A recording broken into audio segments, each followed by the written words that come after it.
Welcome to the amazing world of temperaments. My name is Kobus Beukes, and I will be your host for this presentation.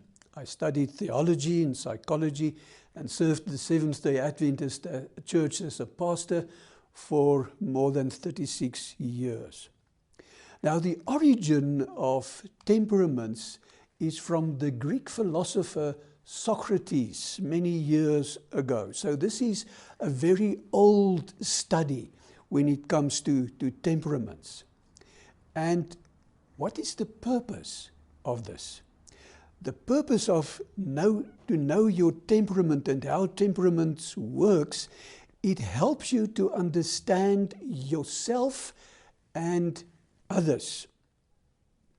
You learn how to live with people with different personalities and how to help them. You also learn how to develop your own personality and to live with yourself. You learn how to direct and to control yourself. And as our fingerprints are unique to each individual, so God created our temperaments to give each of us that wonderful, unique personality. Now, when it comes to temperaments, there are basically two groups of temperaments. There are the extrovert group.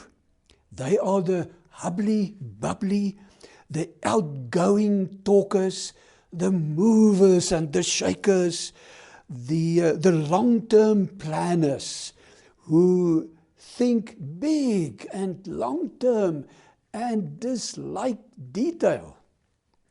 Detail bores them to death. And then there are the introvert group. They are the thinkers, the philosophers, the analysts, and they love detail, the opposite of the extroverts.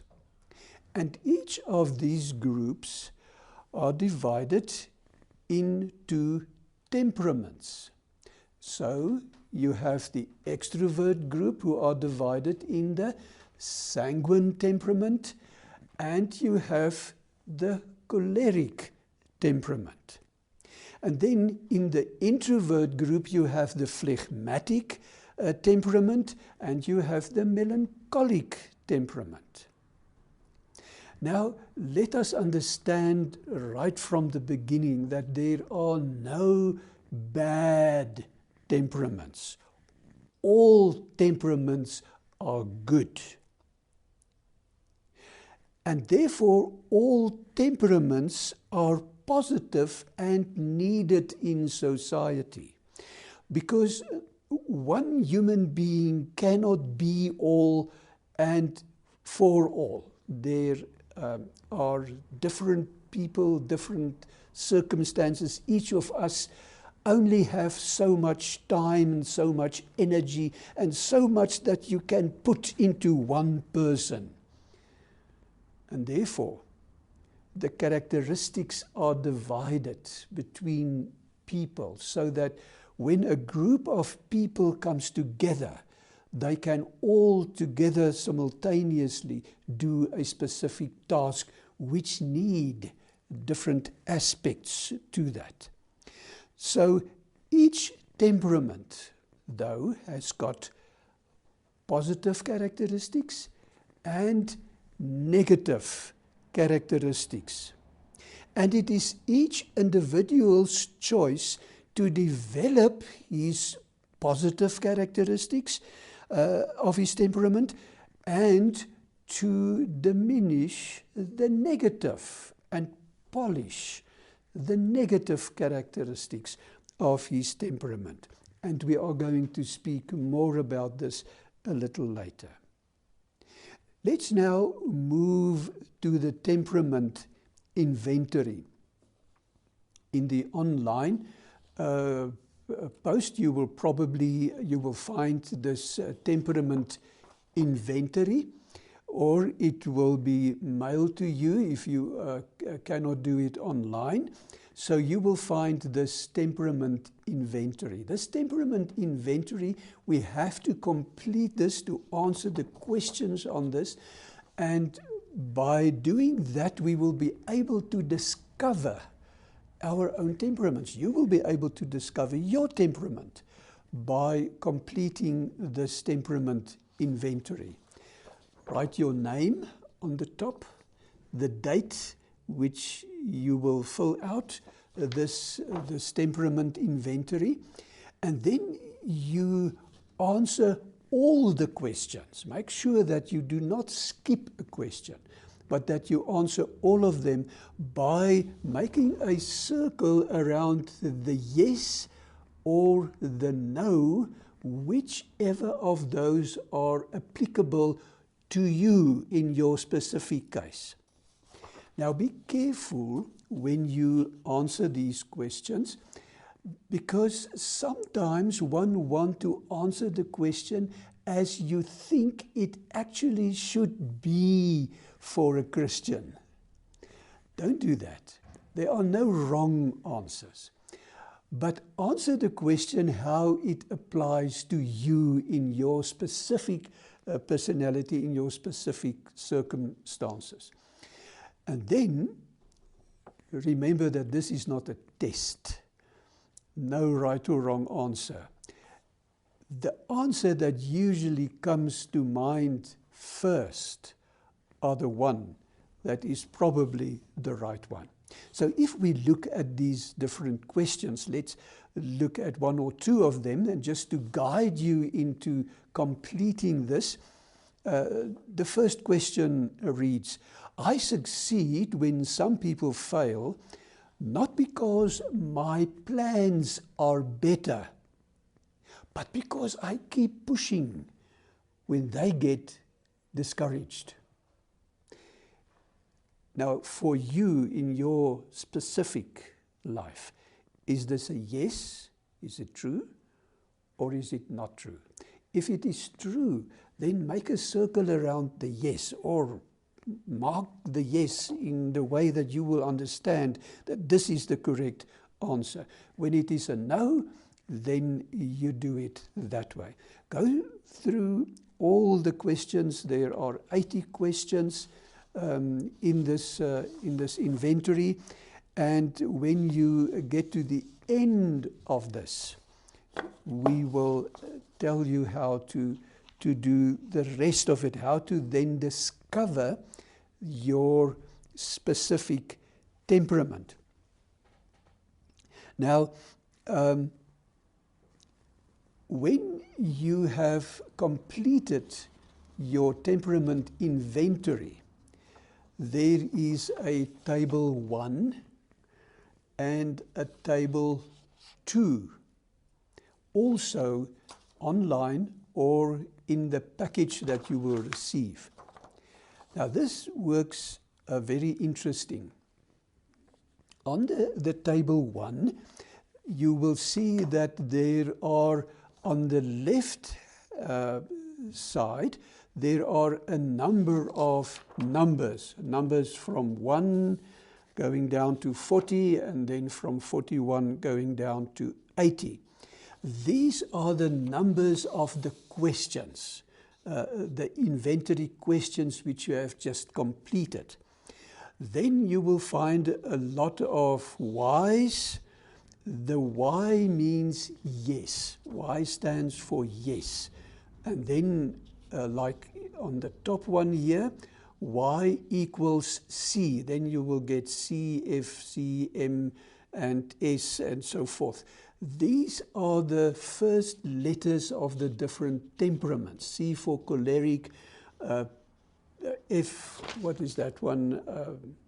The P for phlegmatic, and the Y, the C, the M for melancholic, and the S for sanguine. So that is your different temperaments that you will get. Then there are also a few N's down the line. The N's are the letter no, stands for the letter no. and equals, once again, the sanguine, the choleric, or whichever of those temperaments it would be. Now, to find and to discover your temperament from the inventory is very easy. Take for instance your inventory and you take your table. You put it next to each other and you look at your first question on the inventory and how did you answer that one. Say for instance, question 1 was a yes. You circled the yes on the inventory. Then you look at table 1, and you look at number 1 here, and you see that a yes equals a C. Okay? So when you see that, then you write a C next to question 1 on your temperament inventory. If the answer on your inventory was no, you don't write anything because there is not an N beside number 1. When it comes to question 5, you will see that there is not a yes, but only a no. So, if for number 5, your answer was yes, you don't write anything. But if the answer was no, then you know that there is an S next to the no. No equals S. And therefore, you will write at question number 5, on the side, you will write the S.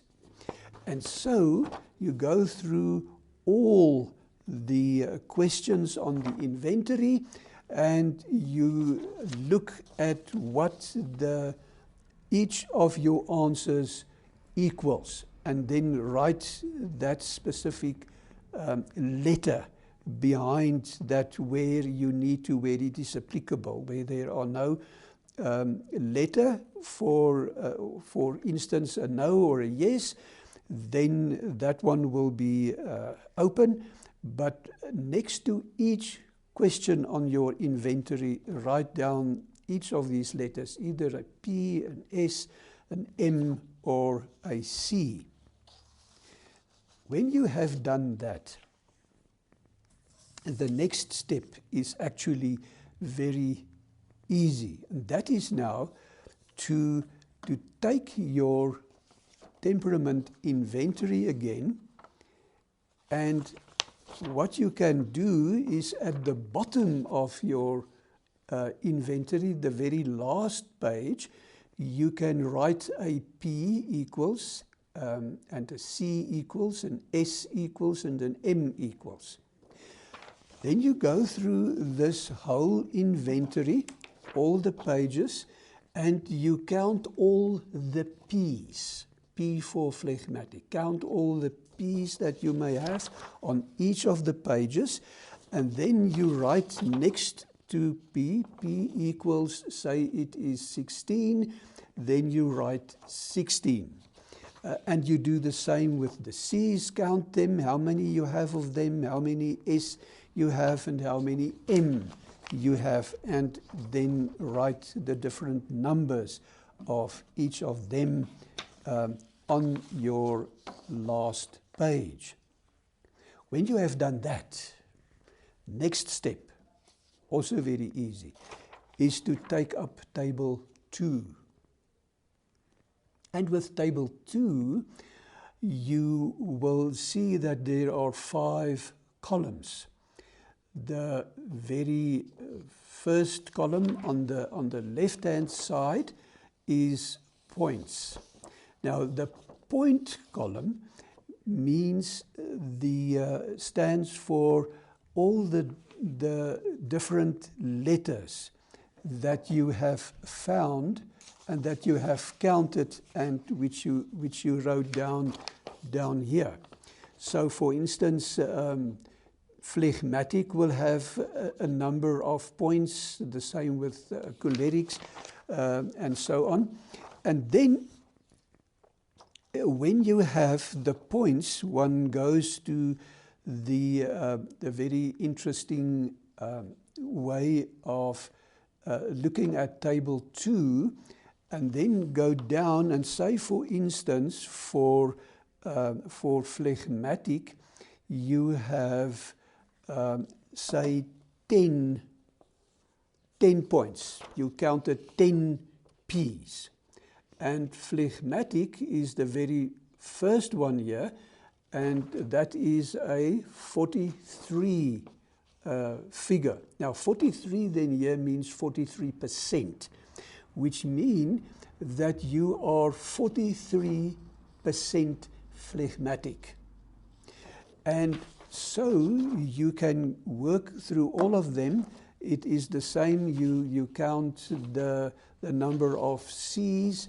If your number of C's, you have, say, for instance, 16C, then you make the line up to the choleric, and that is 74, which then mean that you are 74% choleric. Now, the next one will be to take up your temperament profile. And on the screen, you will see my temperament profile. And it is this temperament profile that will guide you in your own, the knowledge of your own temperament.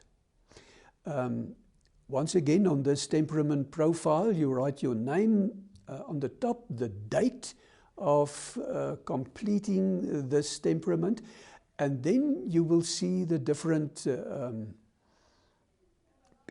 temperaments, the choleric, the sanguine, the phlegmatic, and the melancholic, with a next column, which is the points, where you then write next to each of these your point, and then on the right column it is the percentages of your of each of these temperaments. And then you will see this circle, and within the circle it is divided in 4. So you have your 4 quadrants, and with that you take your 4 temperaments. You have the melancholic, you've got the choleric, you've got the phlegmatic, and you have the sanguine. And what you can do now is to color the percentage of that of your specific temperament. Like in my case, I am 93% melancholic, and I have colored it blue because the melancholic temperament is often referred to as the blue temperament. Like Blue Monday, you know, all those very often quite negative kind of. And then I am 91% choleric. And the choleric I have colored red, because the choleric temperament are very often referred to as the red temperament. And we're going to talk about this in a very short while, a little bit more. Then I am also 55% phlegmatic, and I've colored that green. It's a more dull, to many people, more kind of dull temperament. And then I am only 16% sanguine, which I have colored yellow. Now you can choose your colors as you want, what you like for your specific temperament. It just helps if you make it different colors, it stand out, you see immediately what your temperament group will be. Now, when it comes to temperaments, no one of us are only one temperament. All of us are a combination of all four temperaments. And it is the differences of this combination that makes each of us unique.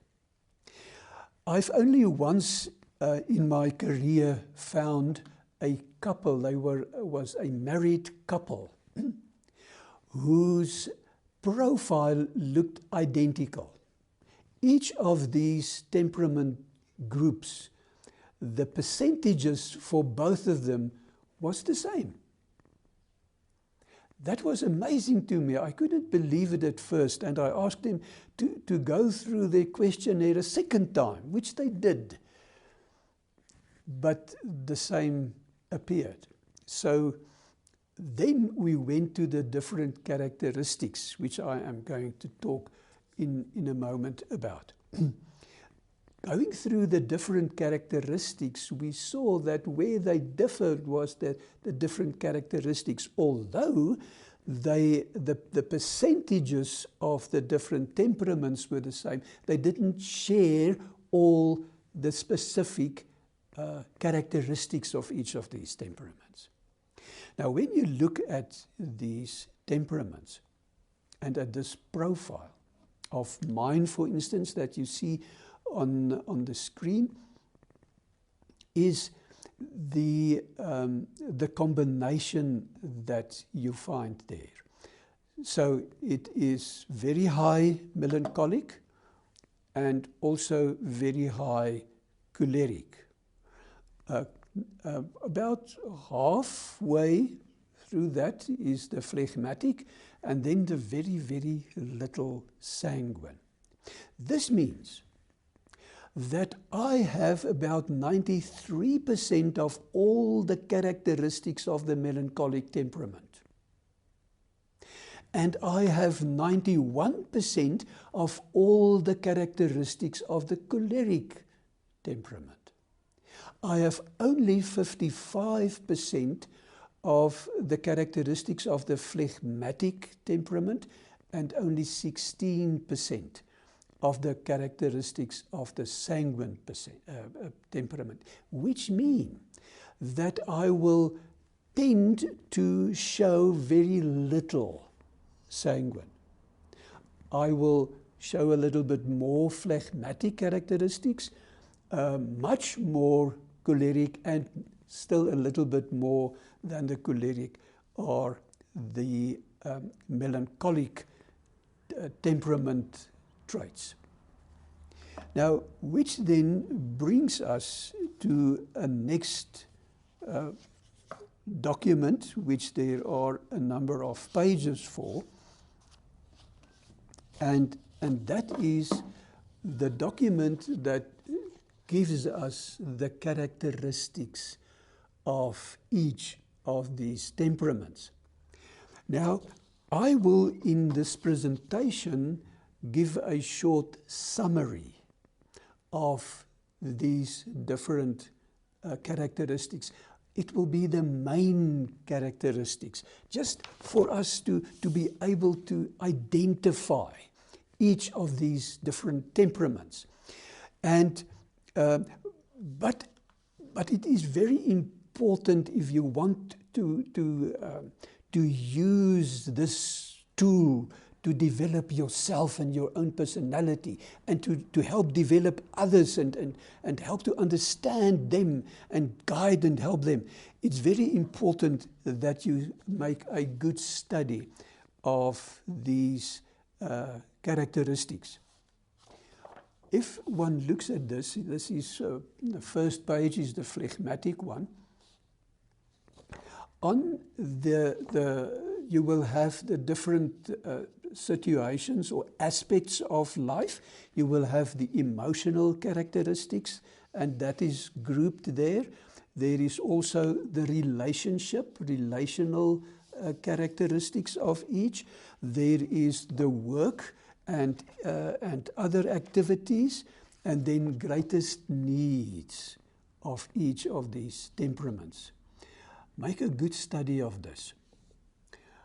On the left-hand side, you will find all the positive characteristics of each temperament. On the right-hand side, you will find all the negative characteristics of each temperament. So as we said in the beginning, you have the positive characteristics of each, and you have the negative characteristics of each. And a little later we will see how important it is to know this, and that you will, in any case, have to make quite a study of those. So that is the phlegmatic. Then you have the melancholic. It is all the same. There is also a one-pager for the sanguine, and a one-pager for the choleric. And then another few ones which is very interesting to go through and study. And these ones gives us a description of each of these characteristics and each of these temperaments. It also gives us the emotions, the relational, and maybe a little bit more than the one-pager. It will gives us what is the greatest asset of each of these temperaments, what are their greatest needs. It will tell us about the children, what are the children's character traits, so that you can easily find your own children's or other children. There's the parents, and about Christianity. How are these temperaments help us in our church life? It will give us, for instance, some biblical characters, like Simon Peter. He was a sanguine, and if you study these characteristics and you go and read up about Simon Peter, you will see that he was a typical sanguine, choleric kind of person. And then how he used his temperament and how Christ used his temperament to help him to transform from Simon Peter to Peter, the man who was really in that first young, new Christian church, one of the great pillars. The man who said, I don't know Jesus Christ. How he fought, how he even died for his master. We will see how temperaments and the use of that can change us and can guide us as well. Now let's just look at some of these very interesting characteristics. In the extrovert then, we have the sanguine. The sanguine characteristics, they are the happy chappies. They always bubbling, laughing, very talkative. They have a tendency to be late, one of their negative characteristics. And they also have a lot of unfinished projects. They run into new projects very smooth, and they always start, if it's possible, they will start 2, 3, 4 new projects a day, but then find that they cannot complete it. And then by tomorrow it's forgotten. So they will have a lot of unfinished projects often. When it comes to anger, sanguines have a spontaneous anger. It will not build up, it will not be violent, but for a moment they will just catch that fire, spit it out, and it's over and done with. And then they laugh again and go on with life. They have got warm personalities, loving personalities. They love people a lot. Then we have the choleric. The cholerics are the sharp guys, the fast people, hard, strong-willed. They are very determined. They are the movers and the shakers, the leaders. But they tend to violent anger. They can easily lay on hands when they are angry. Then there are the phlegmatic. The phlegmatics are the quiet, the calm, the dependable, the diplomats, the peacemakers. They dislike change. They hate change. And therefore, sometimes you will look at a phlegmatic, the person, and you will think, it may be very easy to swing this person into a change. But because they can be very stubborn, you will sometimes be amazed to find that it is not that easy because they hate change. They will, and they are stubborn, they will just take their stand and say, there is no way that I will change. Phlegmatics, when it comes to anger, are very slow to anger. It doesn't happen easily to get them angry. And when it does happen, they will be angry, get it over and done with, and easy and calmly just go on with life. Then there are the melancholic. Melancholics are the thinkers, the analysts. They can analyze anything to the bone, exactly, precisely. They are the artistic people. They love art of any kind and very creative people. They have got sharp memories.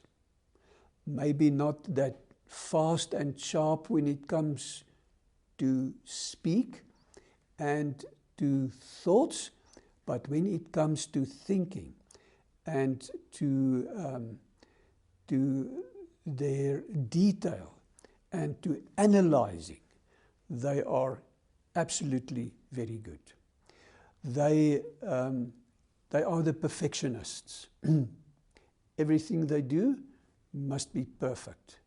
And they can talk themselves very often into a depression because even though whatever they did was perfect, maybe there was just one little letter in a sentence missing. And they will be depressed about it because it wasn't perfect. And then when it comes to anger, melancholics are very interesting temperaments. You may say something to them today which they don't like, and they will just smile or be quiet and say a word about it. And tomorrow something else may happen and it's the same reaction. And for the next 2 weeks it may happen like that.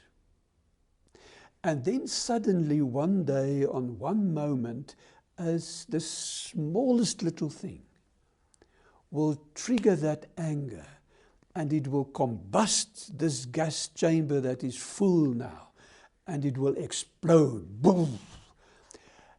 And it can explode in such a way that you will wonder, is this the same person that I know?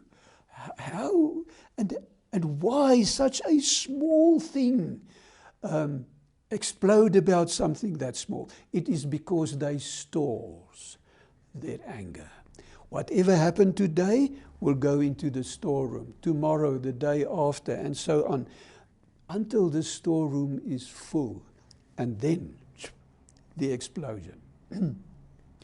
So, when it comes to extrovert and introvert and the different let's just give a short summary. The sanguine then are the happy chappies, the lovable ones.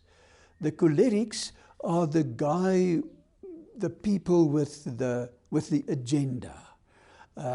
Everything is made a list of, and is working according to the agenda. And if he can't complete his agenda for today, he or she is frustrated because they couldn't complete it. Then there is the phlegmatic. Phlegmatic, the quiet, laid down, calm person who seems kind of distracted from the world.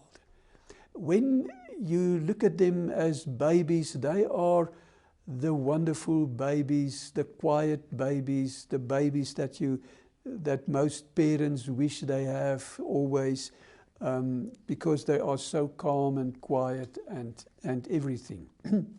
And then the melancholic, the artistic, analyzing, creative kind of temperament.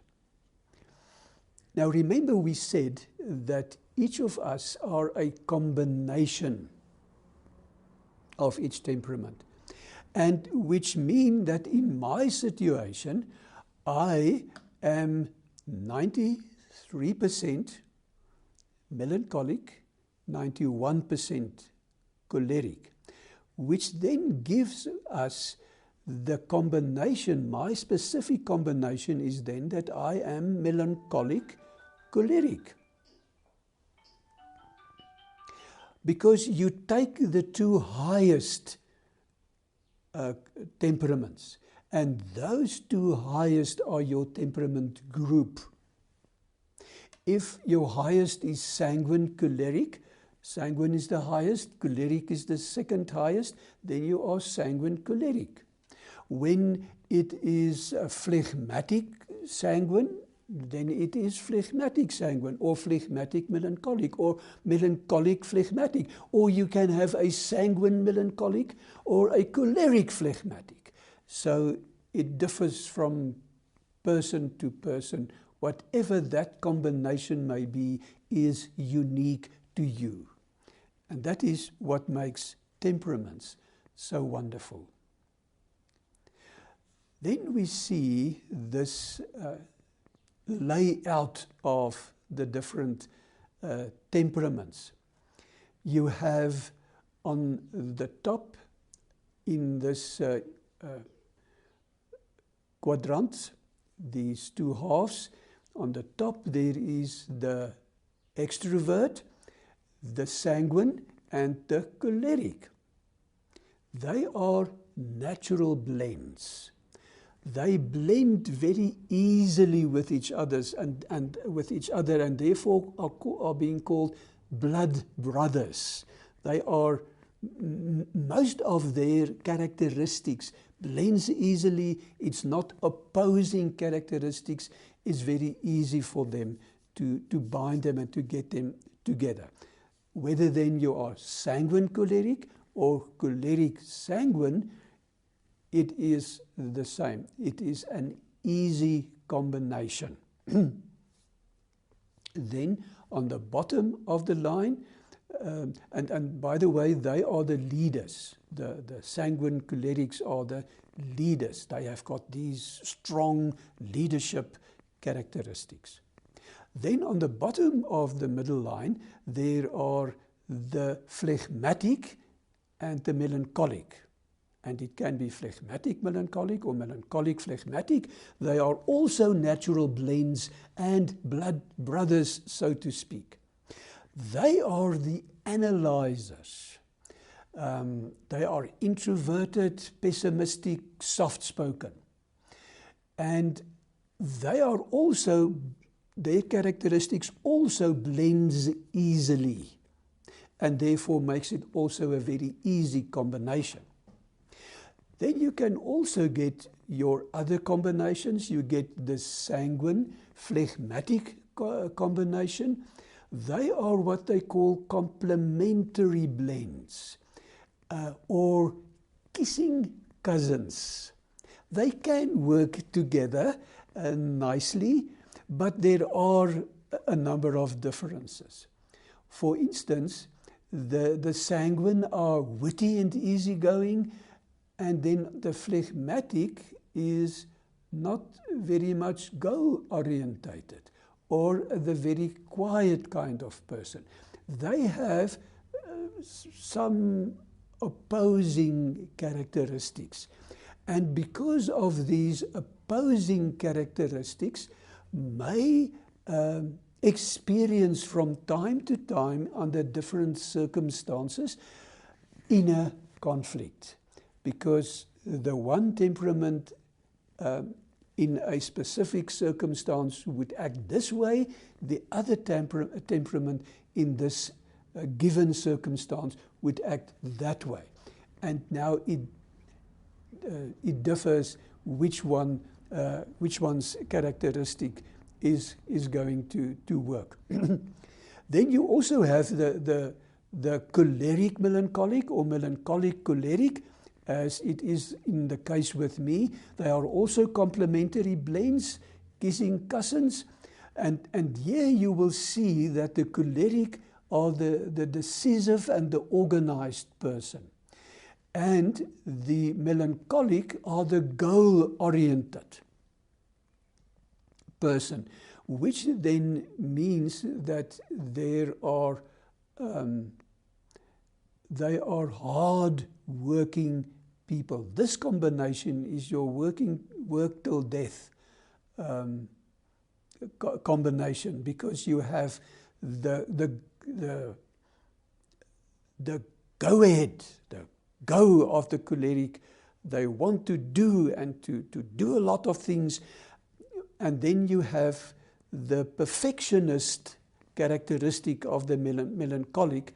So the choleric, who wants to do everything himself, and who wants then, through the melancholic, wants to do it perfect, will mean spending a lot of time on work and get everything that perfect. So they are the hard workers. But because there are also some opposing characteristics, they may experience from time to time some inner conflict as well.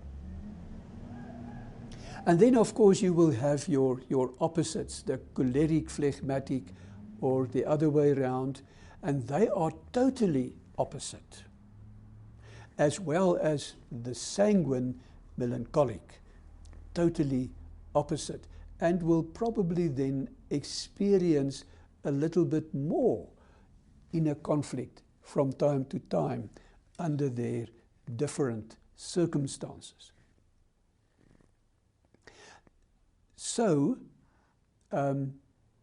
what do we do now with these temperaments? Now that we know that, let's maybe just first look at this interesting picture. In this picture, you have this bird's nest with all, how many are there? 1, 2, 3, 4, 5, 6. 6 little birdies.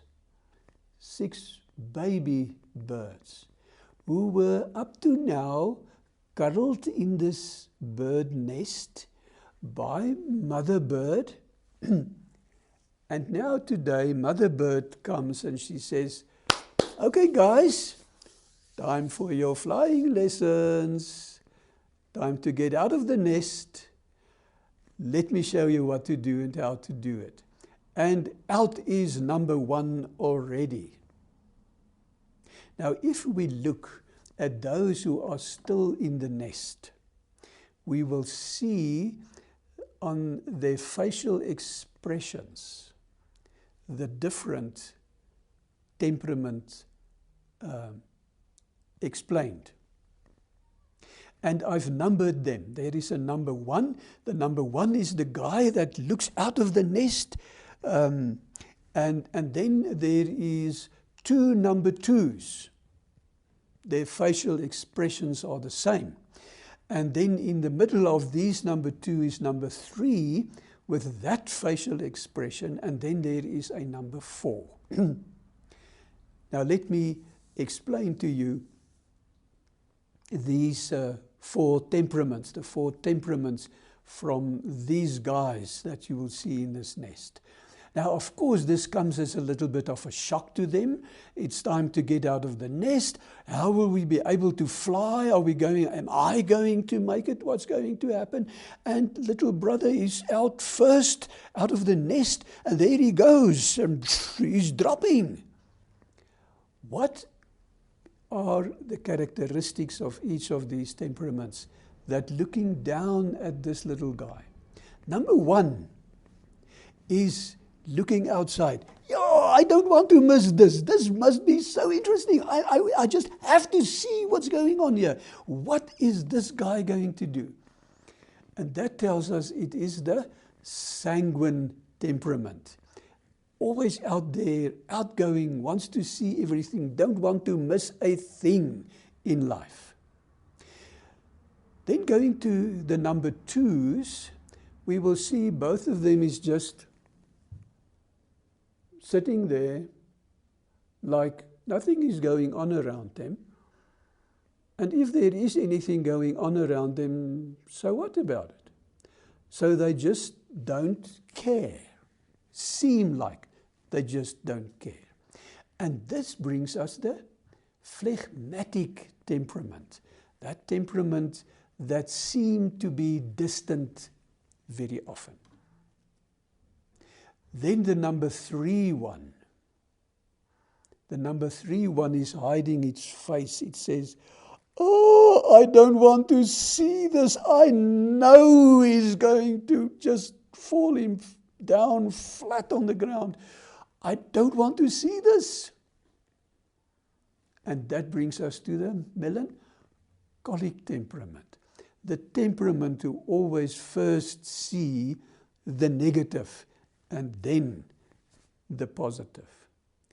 And then the number 4 one. Look at the number 4 face. He's got its glasses, diving glasses. It's got its hard hat on. It's got its everything ready. I am the choleric, the go-getter, the guy who knows everything, who is ready for everything. You will not get me on the wrong side. I am always ready for everything. So he is ready to do this his way, and therefore the choleric is always ready for everything. What are we doing with these temperaments? I have did some work, and I found from a writer with the name of Ellen White a number of guidelines about the use of our temperament, what to do with our temperaments when we discovered them. And she gives us a wonderful guideline among with scripture, how to develop, what to do with the knowledge that we have at present.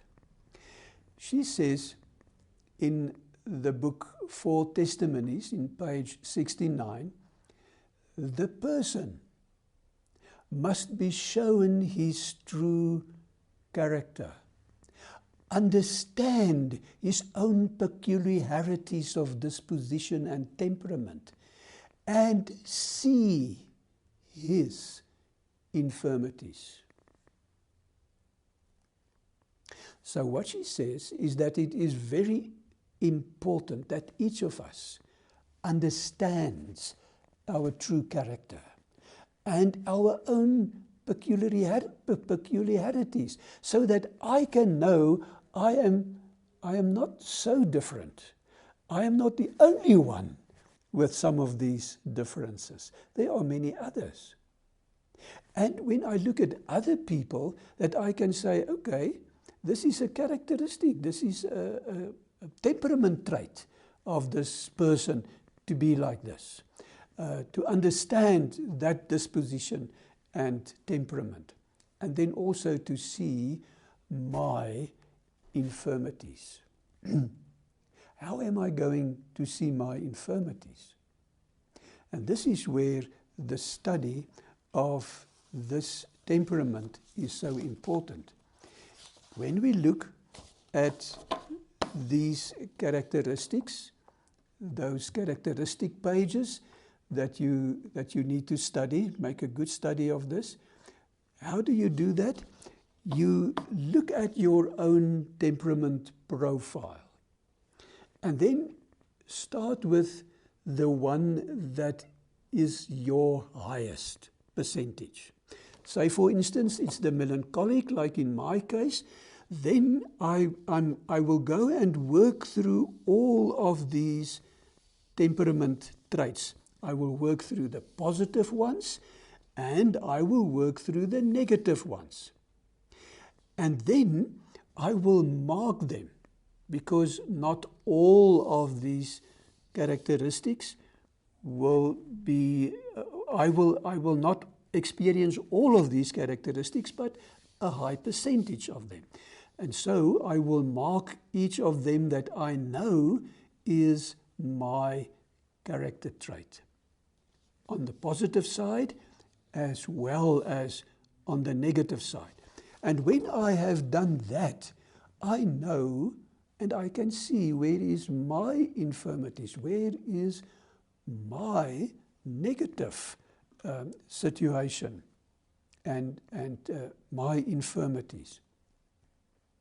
So firstly, it's important, she says, that we understand our temperaments so that we can see where our infirmities are and that we can understand our own strangeness very often and our disposition. Secondly, she says a very interesting thing, which we all know by now, and that is that we differ so widely in disposition, in habits, in education, that our ways of looking at things vary. We judge differently. Our understanding of truth, our ideas in regard to the conduct of life are not in all respects the same. There are no two whose experience is alike in every particular. The trials of one are not the trials of another. The duties that one finds light are to another most difficult and perplexing. So this is very interesting, all these differences. My wife and I, as we were traveled yesterday from the south coast to Johannesburg for this recording, were discussing this very matter, where, for instance, I love driving my car, being on the road, out there, taking these long trips. I just love it. She doesn't. She hates being on the road. But when it comes to on sea, sailing on a boat, flying in a helicopter or in an aeroplane, she loves that. I hate it. So we have these differences. So when we drive together, I am usually the driver because she doesn't like it. I am okay with that. When we fly together, I am the guy who sits and prays most of the time while she is enjoying the flight. So we see all these differences with us. When it comes to life and our daily running of life, this is a very important aspect, and it's something that can help us. So when, for instance, my wife and I am at home, she doesn't like putting out the garbage. For me, I love being outside and do that. So I do that with a smile and with a song in my heart. But then there are certain other things, like, for instance, drying the dishes, or when it comes to the dishes even, I love washing the dishes. She is not very fond of washing the dishes, but she would love drying it. I hate the drying part. When I wash the dishes and she's not there to help, like often happens during the course of the week, then I just put it there and it dries by itself, and tonight I will pack it away. On a Friday afternoon, though, I will do the washing. She will be there to do the drying, because she knows I don't like drying it. And if it comes to me and I wash the dishes on a Friday afternoon, it will stay there for the weekend, which she then don't like. So our different experiences and differences is part of our temperament traits. Another saying of Ellen White is that it is in the order of God that persons of varied temperaments should associate together. Listen again, it is in the order of God that persons of varied temperaments should associate together. Did it happen to you ever that you get to the stage and you say, oh, please, can't we just all be the same and think the same? Yes, sometimes it would have been nice, but how boring it would have been if that was the case. So it is in the order of God that persons of varied temperaments should associate together. When this is the case, when it happens like that, each member of the household or this company should sacredly regard the feelings and respect the rights of the others. By this means, mutual consideration and forbearance will be cultivated, prejudices will be softened, and rough points of character smoothed. Okay. Harmony may be secured, and the blending of the varying temperaments may be a benefit to each. So this is another wonderful purpose of knowing your own temperaments, as well as those who you are associating with. Those at work, those at school, those in your study group, those in your home, parents, siblings, wider family. It just helps when one knows all these different temperaments and what their characteristics are and what they like and dislike. Because by knowing that, one can organize and arrange certain tasks of a specific project to be done by, and each one can do their part, and in that way, each benefits, because you can get the project done easier, faster, and definitely much more effective. Now, just going back to the previous slide, it says, by this means, mutual consideration and forbearance will be cultivated, prejudices will be softened, because we are so often prejudiced against somebody else who are different than me. But when I understand and I know that that difference is actually good for me, for society, for everyone else, then it softens that prejudice, because I know that it actually should be the case.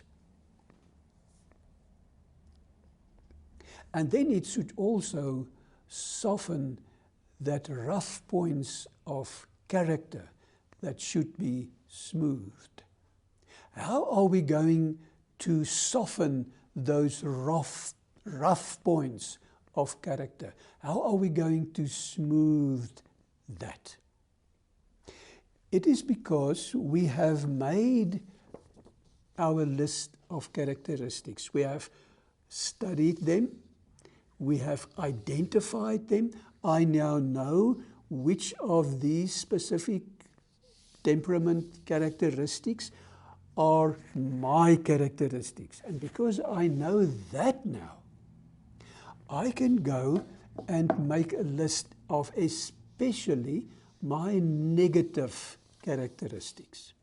So I take all the negative characteristics of my temperament group and I write them down, each one of them. And when I have done that, I will look at them and then maybe make a priority list of them. Look at them and say, okay, if I look at these, to me, this one is the one I hate the most. Then write it down on a third column. This is now my priority list. And I then put it down on there. Let's go on with the comments of Ellen White on temperaments. And this next slide is one that gives me so much hope. In Gospel Workers, she writes and says, God deals with each one according to his temperament and character. God deals with each one according to his temperament and his character. Think a little bit about this. Take your Bible. Go and read through the Bible. Look at your favorite Bible character. And then see what this Bible character has done wrong, maybe, and how did God respond to that. And one will see that God's response to that Bible character was because of his specific temperament. May I give a very short illustration? One of my Old Testament Bible characters is King David. And I know that King David did a few things that was not very good. He took another guy's wife.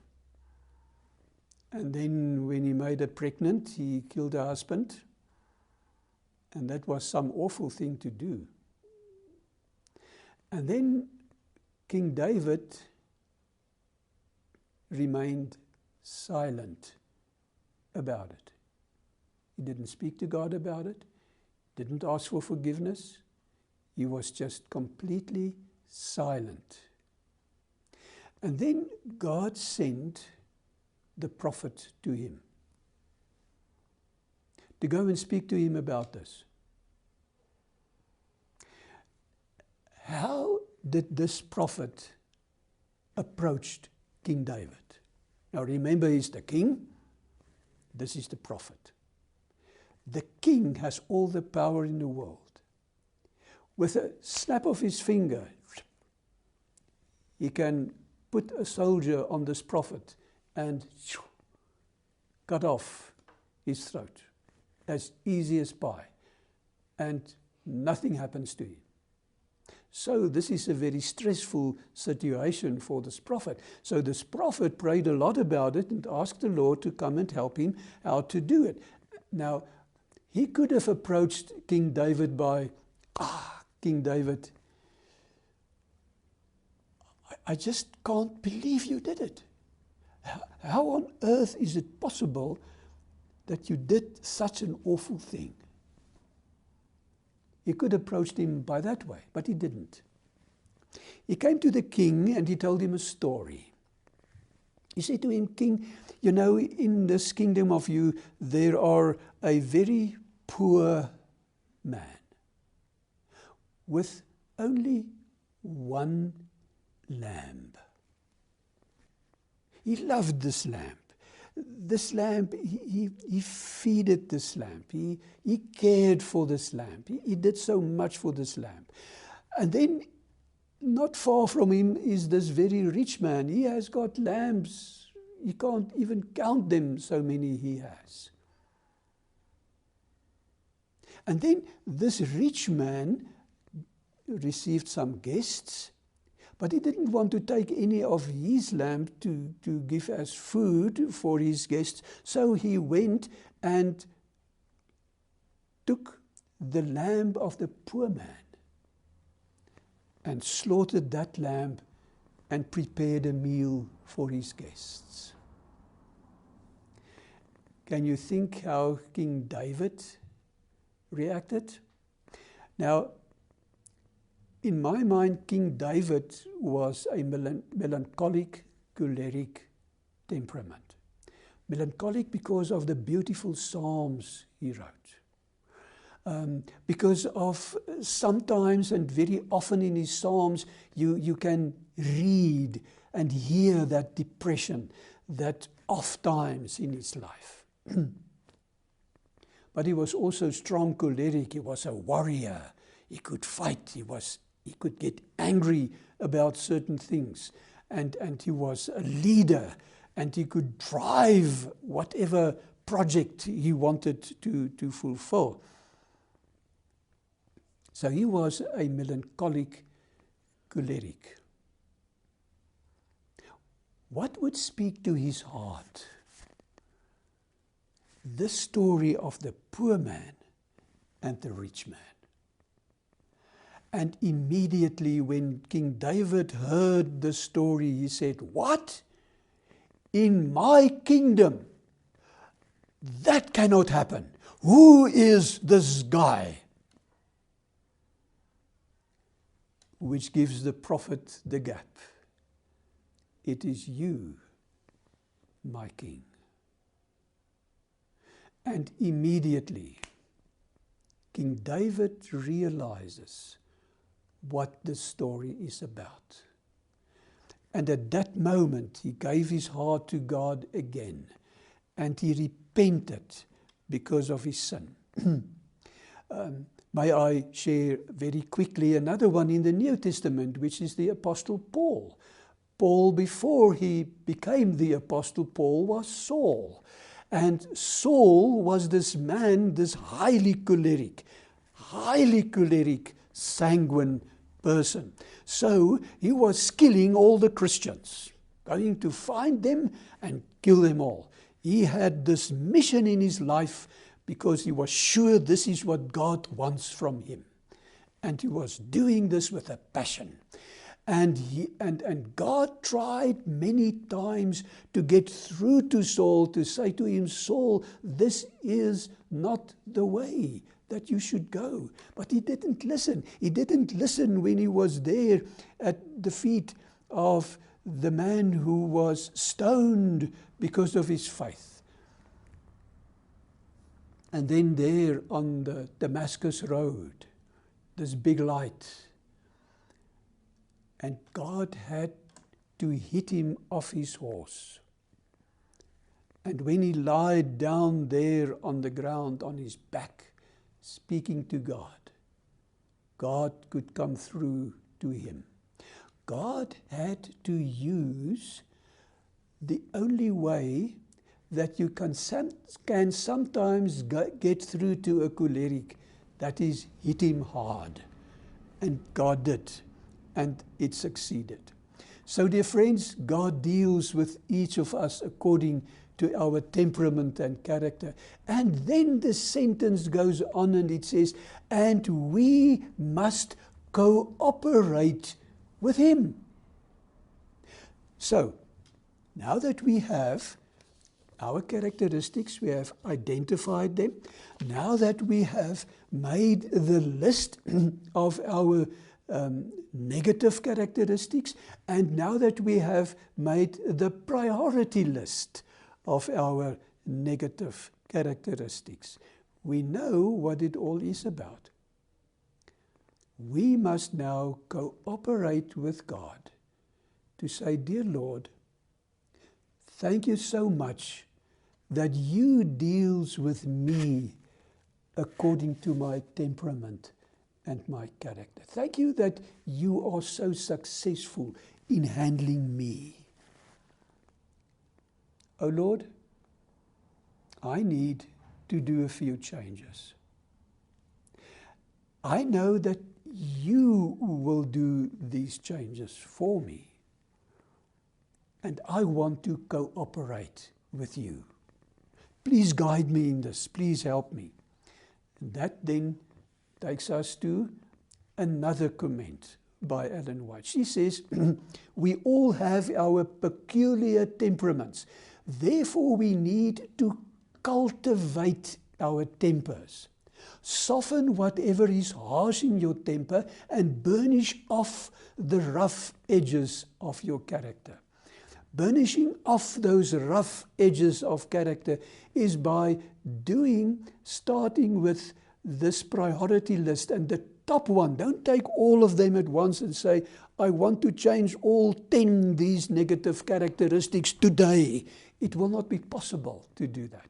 Take them one by one and start working on them prayerfully. Say, Lord, here is my anger.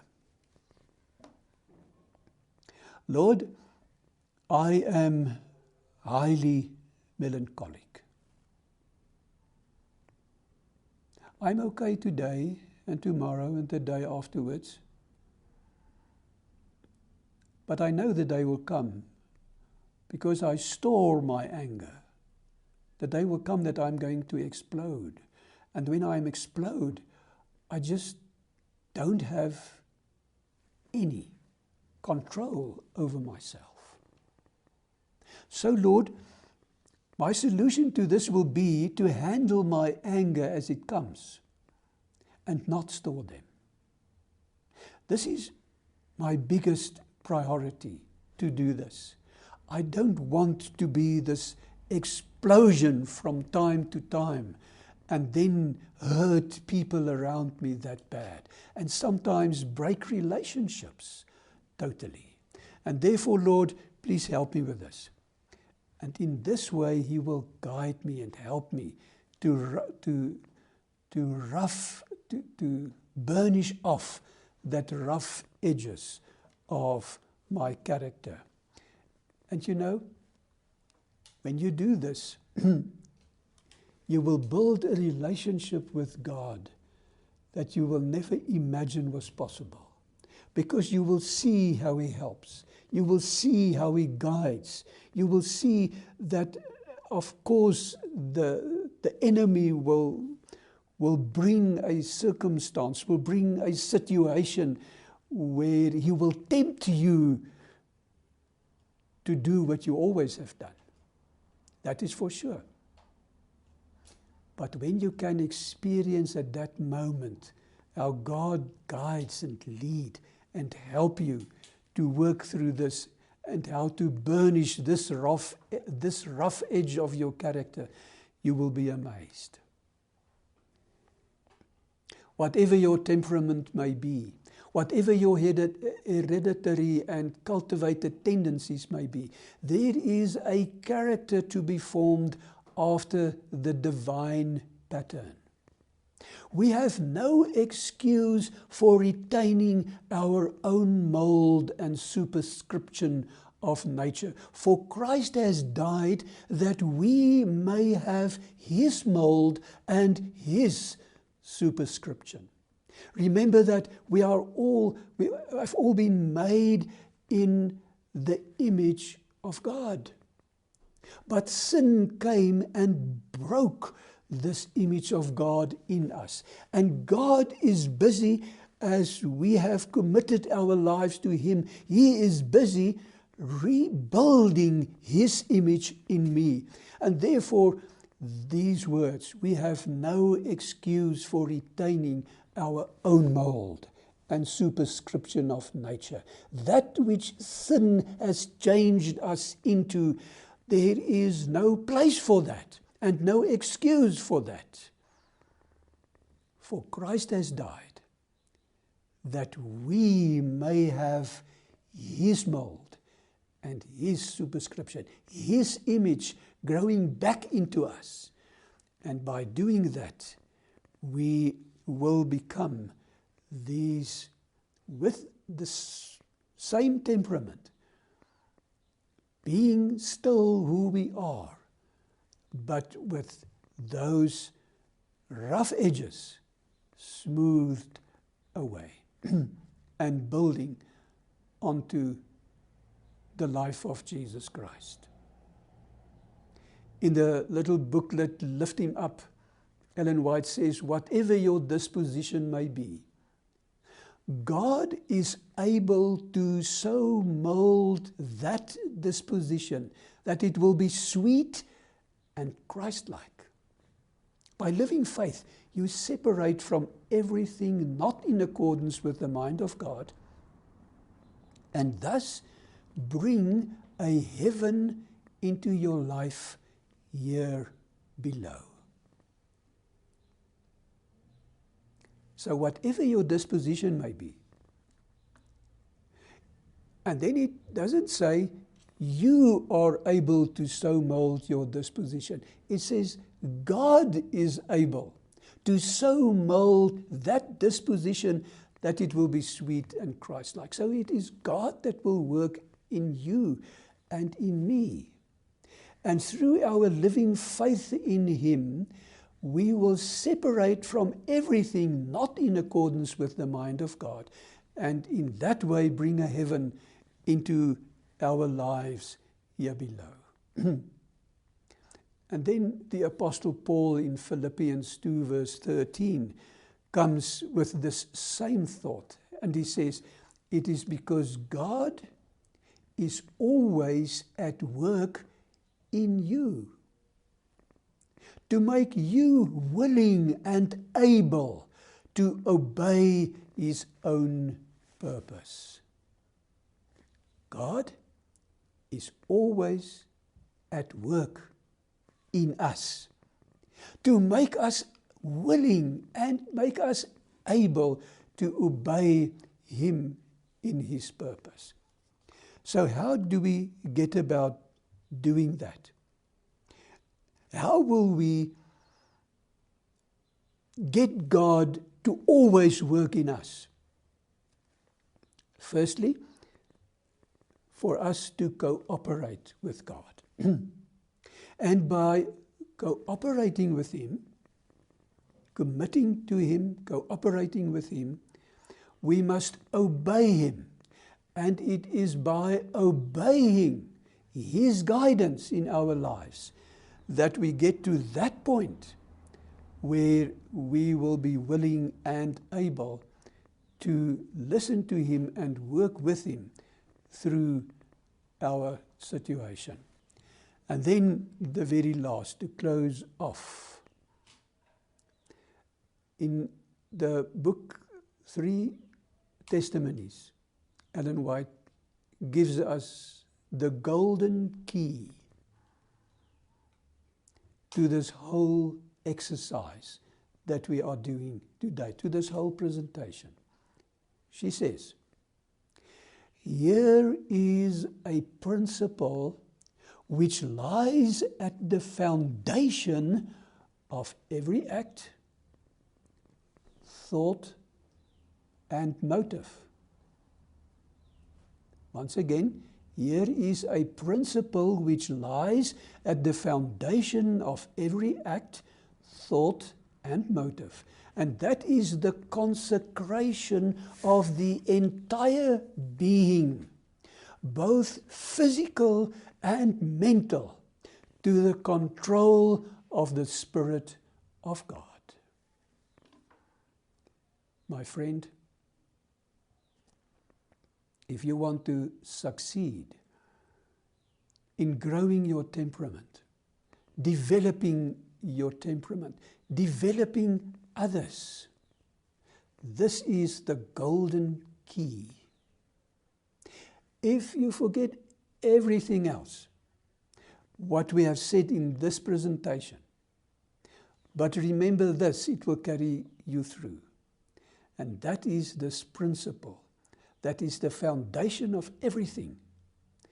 The consecration of your entire self, of my entire self, to the control of the Spirit of God. As He guides you and as He guides me in learning our temperaments, learning to understand ourselves better, learning to control and direct ourselves better, learning to smooth the rough edges of our temperaments. My prayer is that we will all succeed so that in this we will be able to rebuild, be a part of the rebuilding of the wonderful image of our Creator in ourselves. Let's do a very short prayer together. Lord Jesus, what a wonderful privilege to know you, and to also know that you know me as I am, and that you understand me as I am, with my peculiarities, with my disposition, with my nonsense, with whatever, O Lord, and that you approach me, and that you handle me, and that you direct me, and that you will guide me because of who I am. Lord, I don't want to remain in this broken image of you. And therefore my prayer is, Lord, as I consecrate my whole being to you today, that you will take me, that you will make me willing and able to do the changes as you suggest it to me and as you guide me along the way. For I pray it in the name of Jesus Christ, who died for me. Amen.